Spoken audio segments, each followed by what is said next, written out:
Welcome to the story in your head. Today, Ron and I are going to do something a little different.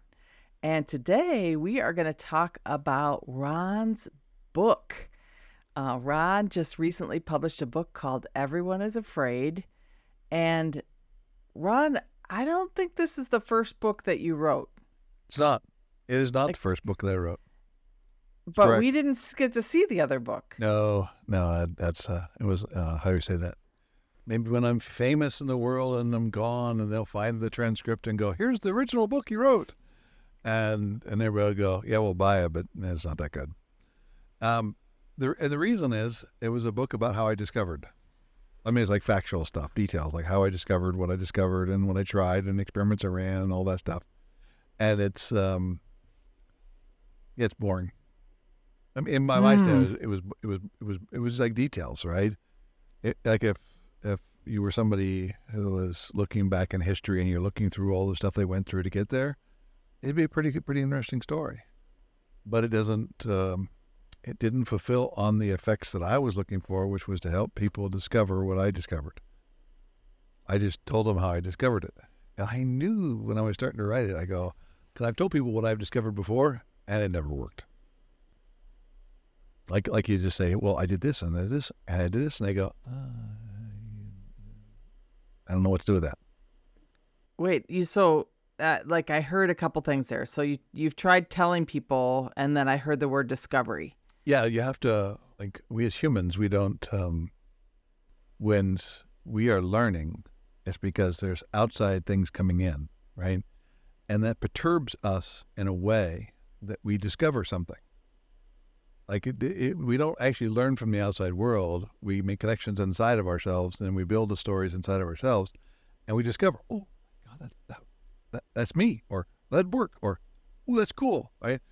Those are the space when you're like, even when you're a little kid and you figure out math, as you go, like, it's not the teacher told it to you. That's not how you learn. It's when you went and ran the experiments and went, there it is. I discovered how that works. And I told people for a long time, this is what I do. And just like if I read the instruction manual to them, like they would be able to do it. And it never worked. I mean, it never worked. In fact, there was a long time I sat in the space where I went, I guess I'm just a weird guy that it works for me, right? But it doesn't work for other people. And I was kind of got used to that. I was okay with that. Until there was a moment in time when somebody said, I'd really like to learn that.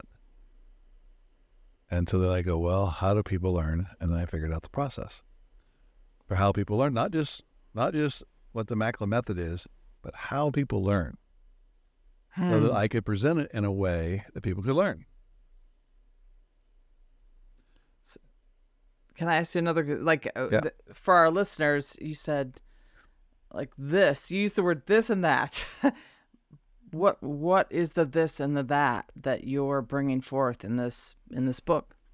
Well, the book gives people a space to discover that everybody is afraid, and there's a method that you can use to connect with people who are also afraid. Like there's a space that, see if I would describe this. There's a space where you can discover that being afraid can make you actually more connectable because you're connecting with somebody else who's afraid. And when you can both talk about your fears and your spaces, the fears don't go away. Like, this is not about getting rid of the fears. It's about being able to talk about them and take away the power that fears have on us, but we still have our fears. So that's what the book does.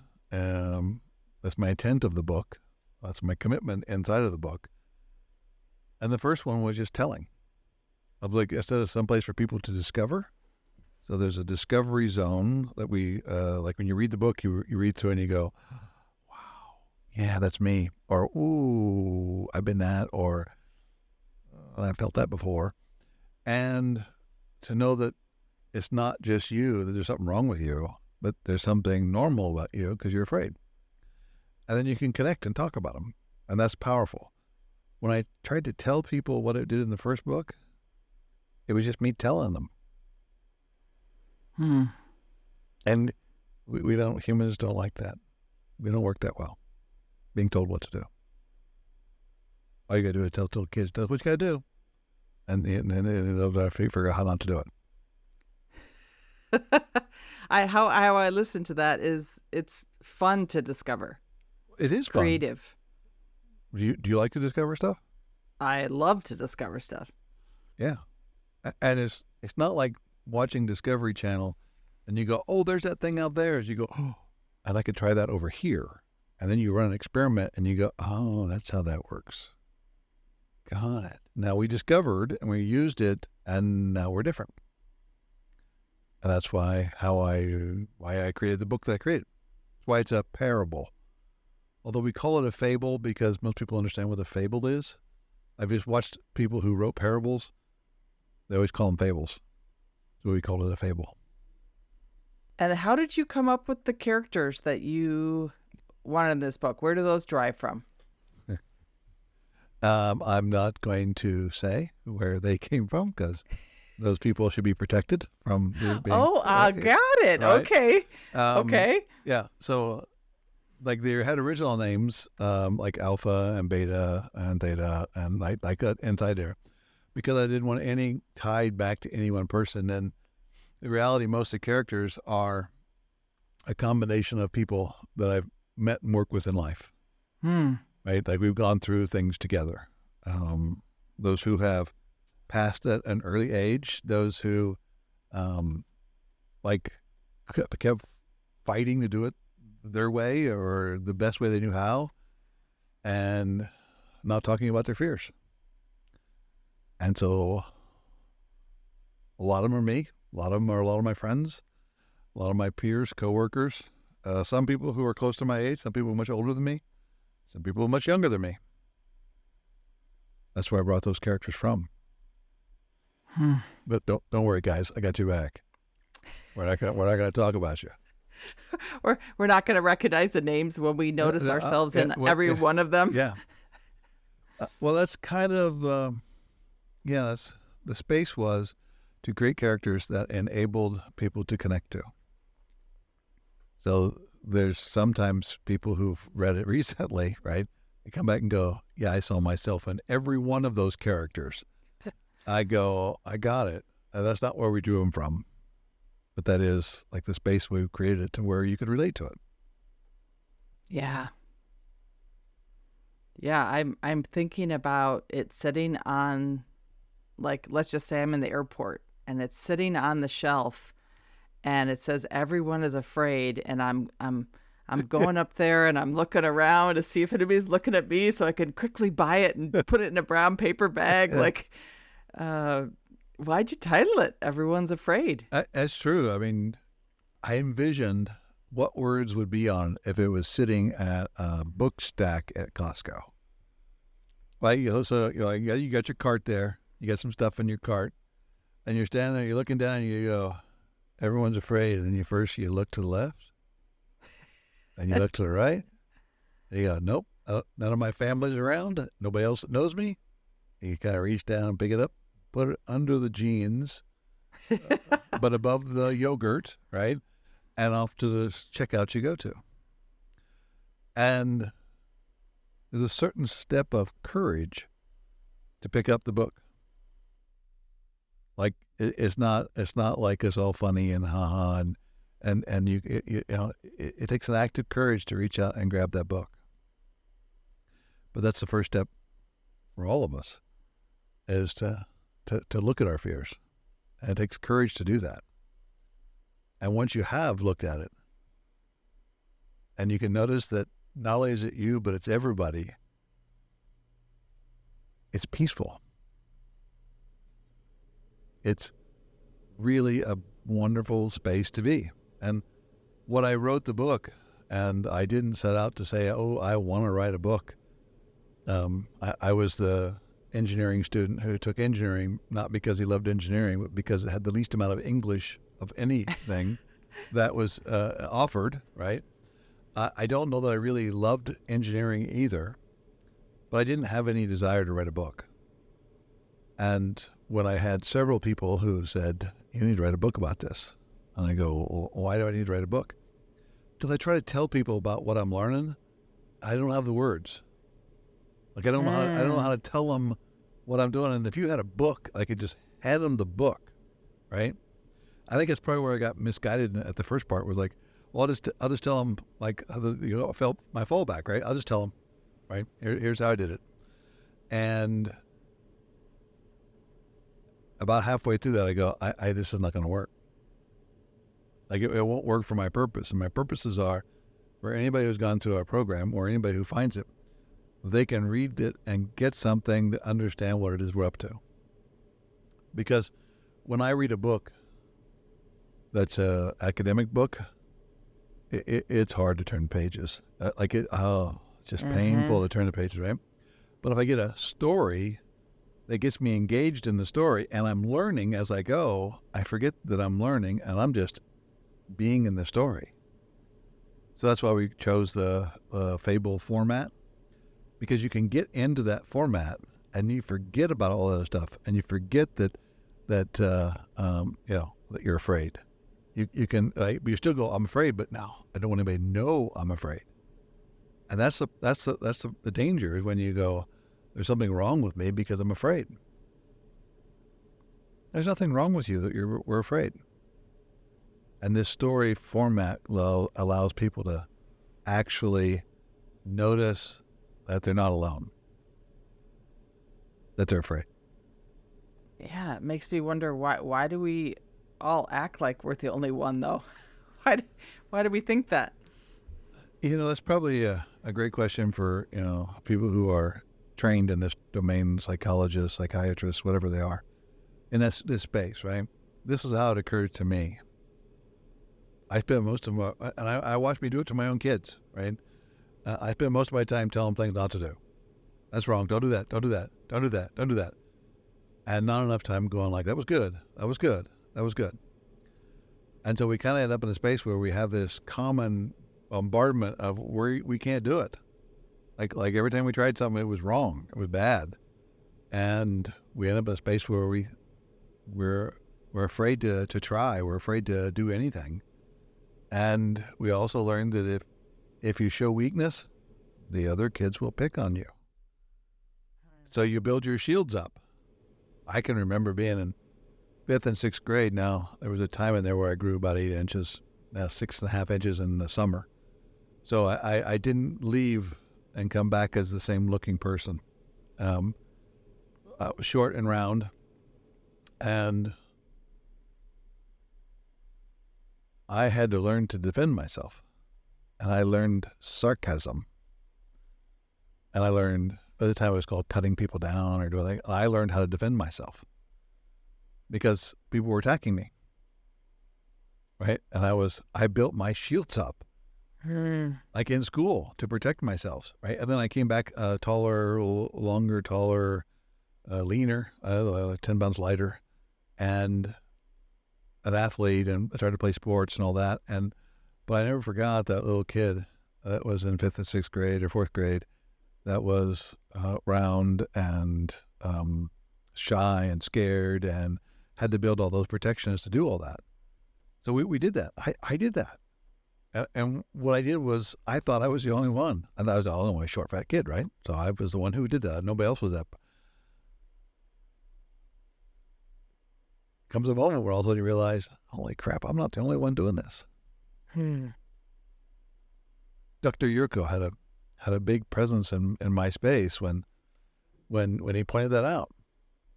And you could have put me together with a bunch of my friends and say, are they all afraid too? Yeah, they're all afraid.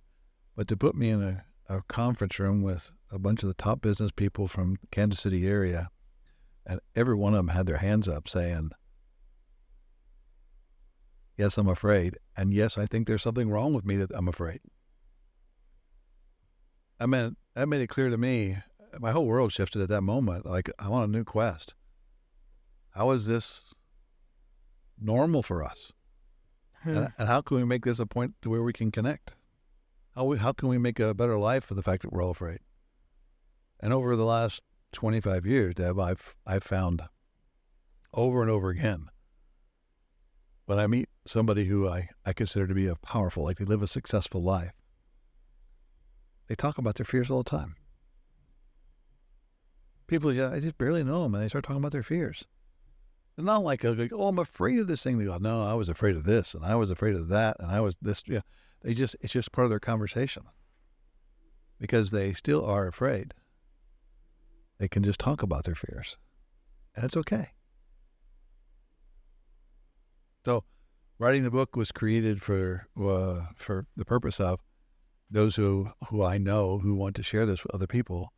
It gives them a way to do it. That's why it starts out with an introduction from Dr. Yurko, the guy who started that journey 30 years ago. Has my whole fable inside there, and at the end we give them the 7 steps of the process, so that they can begin to start the journey on their own. If they want to come through the program, want to bring them into the business, we can help you with all that.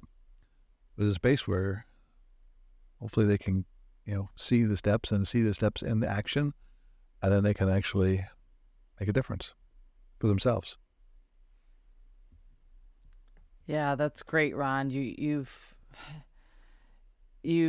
made me notice, that we all have fears, and that being vulnerable about that is not bad. Like normally, I mean, I think about history books, right? You learn, oh, this is where they had weaknesses or vulnerabilities, right? On the right flank of the army, that's where they were vulnerable. And so it was always used as a term of like, oh, I don't want to show that, because that's where someone could attack me. And what I'm listening to you saying is, once you expose that, it's no longer a place where someone can attack you, because it exists. You like bring it into existence. Yep. I'm speculating. I'm not a military strategist. A vulnerability is only a weakness when you don't know it. When you're vulnerable someplace, but you don't know it and can't talk about it, it's a weakness. But if you have a vulnerable spot in your defense and you know where it is, not a weakness. Because you know where it's at. You know what to do to counter it. And I grew up the same way. Vulnerability, bad, right? Just bad, right? And vulnerability is power. Because you know where your weaknesses are. You know where you're afraid. You can talk about it. Other people can talk about it. And it's like you can deal with it. You can move with it. You can share stories. You can laugh about it. You can, all those things you can do. But if you keep it hidden, your vulnerabilities, they'll eat you alive. They are your weakness. And that's what I saw was when I was even a 5th, 6th grade. My weight was a weakness. And when somebody came in to attack there, I was devastated. I was really injured. No, that's really good. I think about how this book will impact others, because it's not easy to look at yourself. It's like, especially if I've had years of building up my shields, right? So they are really good. Like, I'm thinking of The Princess Bride and the night, the night at the end when they're all having the scenes and the armor that's standing there. And I'm thinking, yeah, I pretty much built that up.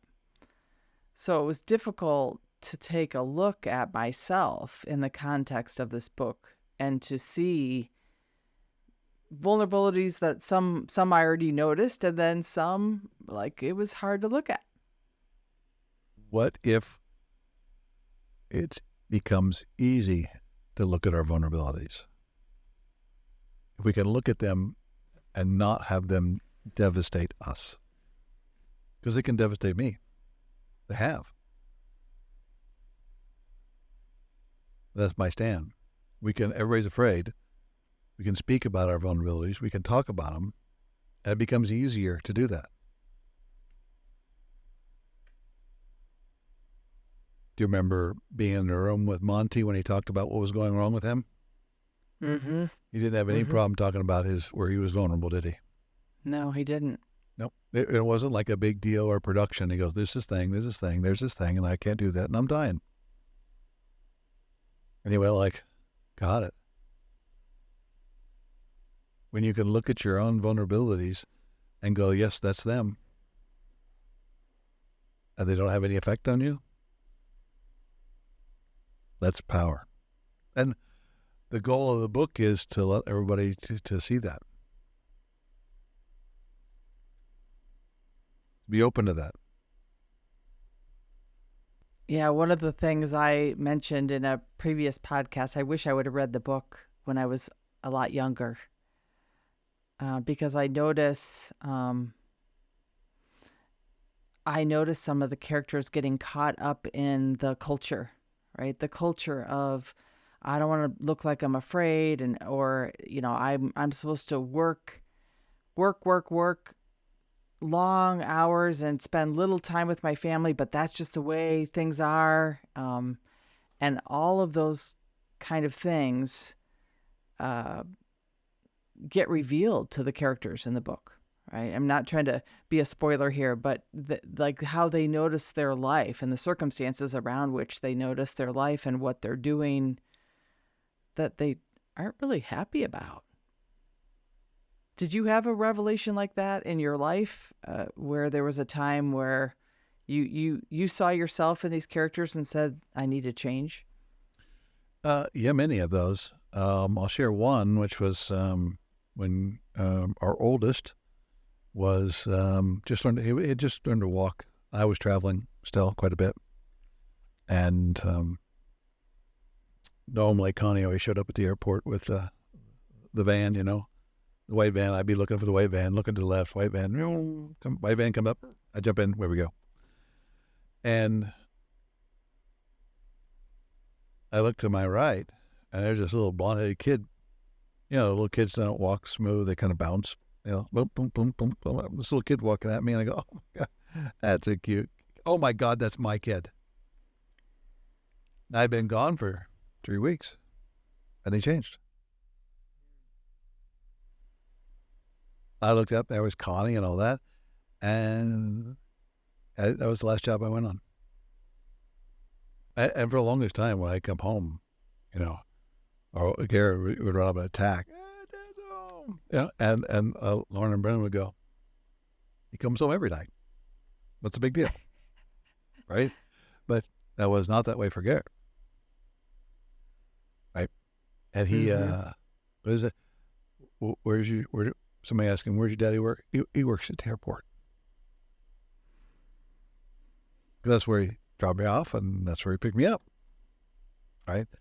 And so, yeah, pretty substantial.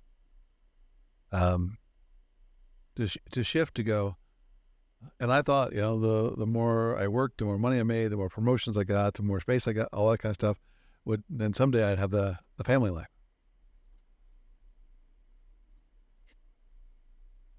And I wasn't there for the first year of his life. Always there. Now, fully accurate, right?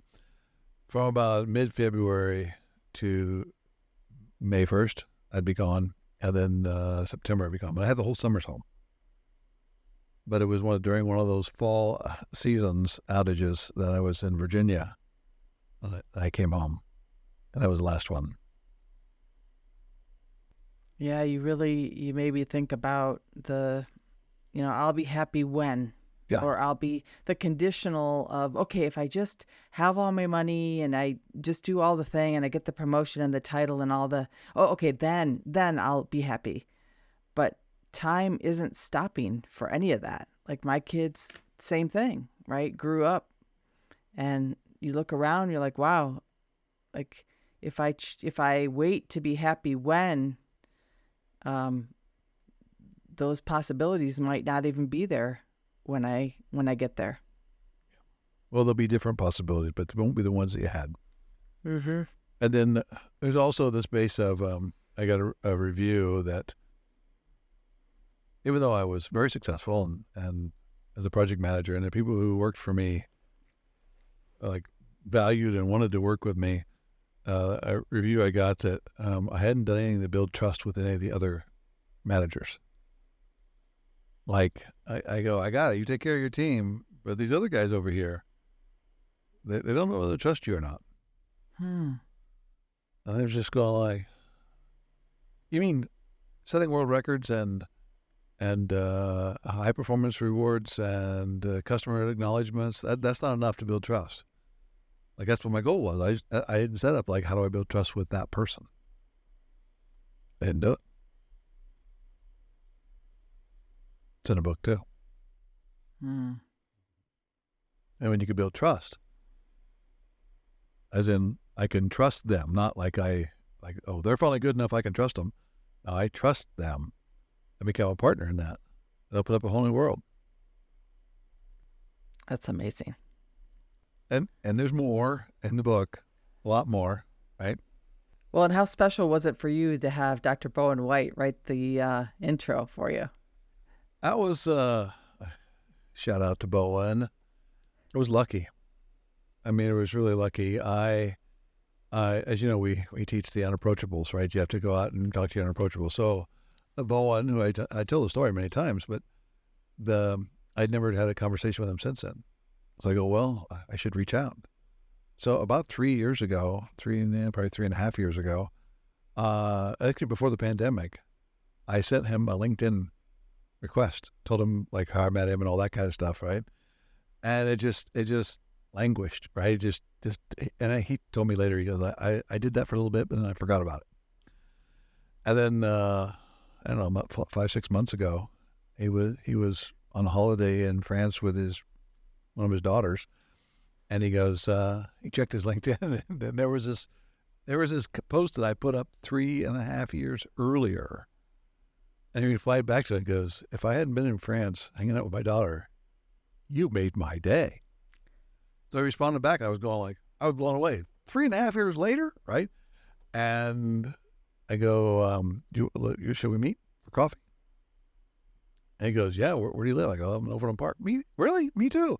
So we got together and started a conversation about all the stuff that happened and where we've been. And now we get together a couple times a month.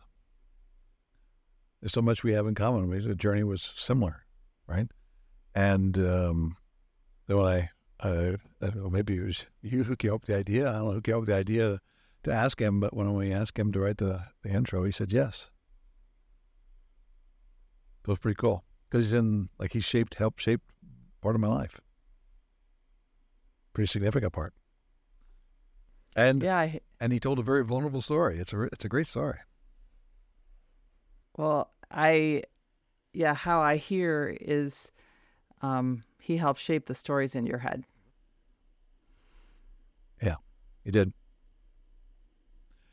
And he, even though he made that's the same story, he said it many times, he had no idea until I reached out that the difference he'd made with me. That's awesome. How many times do we have somebody who makes a difference for us, but we don't take the time or the energy or be vulnerable enough to let people know the difference they've made? That's part of being on your, finding your unapproachables and go find them, talk to them. Truth is, they're looking for you too. Well, Ron, I can't wait for our listeners to read the book. Is there one kind of final thing that you'd like people to take away, or just like something you'd like people to know about the book? To like enjoy being in the book, like when you're going through it, right? There have been spaces where people go, I cried several times. My story is, I can't read it yet, and I haven't cried, but I go through it. And that's because we all have those fears. And if you cry, you're normal. And it's just a part of who we are, right? And so don't, embrace it, enjoy it, right? Send me a note, right? Send me a note, email, all that stuff's inside the book. Don't hesitate to reach out and have fun. And then talk to somebody about the book. Not like, here's this book, you need to read it. No, talk to them about the book. Said, I read this book and this was me. And I don't think I ever really had the words for it until I read this book, and then talk about you and what you discovered as you went to that book. make it okay for somebody else to talk about their fears by talking about your own. And then you'll never forget the book. That's awesome. Well, thank you, Ron, and thank you for creating the space for us to discover that we're okay, even though we're afraid, that it's normal, and it just means we're human. No, we're human. Thank you, Deb. Well, thanks everybody for listening, and look forward to seeing you next time.